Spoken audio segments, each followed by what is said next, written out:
Spain is mourning after one of the country's deadliest rail disasters in more than a decade, a high-speed train derailment on the Madrid Andalusia.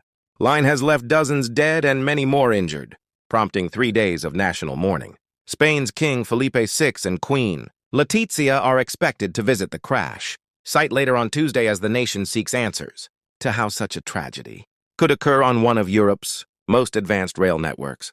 Transport Minister Oscar Puente confirmed that the death toll is not yet final, as officials continue the difficult task of identifying the victims. Emergency services responded quickly to the scene, treating 122 people, while 41 passengers, including children, remain hospitalized.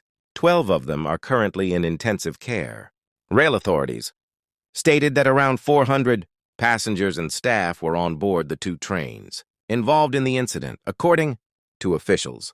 Most of those who were killed or seriously injured were seated in the front carriages of the Huelva-bound train, which suffered the worst impact during the derailment. Images from the scene showed twisted metal, damaged tracks, and overturned train cars, highlighting the force of the crash and the scale of the destruction. The investigation into the cause of the derailment is now underway, and authorities say it could take at least a month to complete. Minister Puente described the incident as extremely strange, emphasizing that early findings raise serious technical concerns rather than operational ones. Spain's Commission of Investigation of Rail Accidents, known as the CIAF, is leading the inquiry. Spanish media reports indicate that investigators are currently focusing on a 30-centimeter gap in one of the rails. Technicians cited by the newspaper El Mundo suggested that a bad or deteriorated weld is more than likely to have caused the derailment.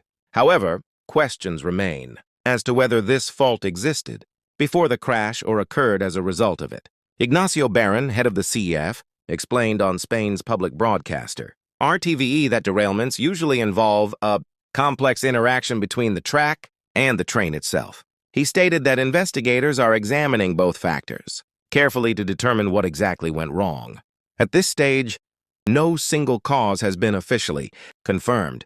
These revelations have intensified public scrutiny and raised serious questions about maintenance, oversight, and whether earlier action could have prevented the disaster. For now, families of the victims wait for answers as Spain reflects on a tragedy that has shaken confidence in its rail system.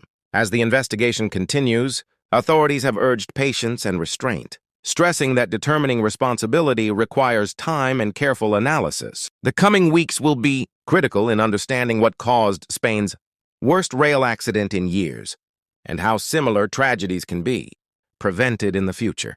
Meanwhile,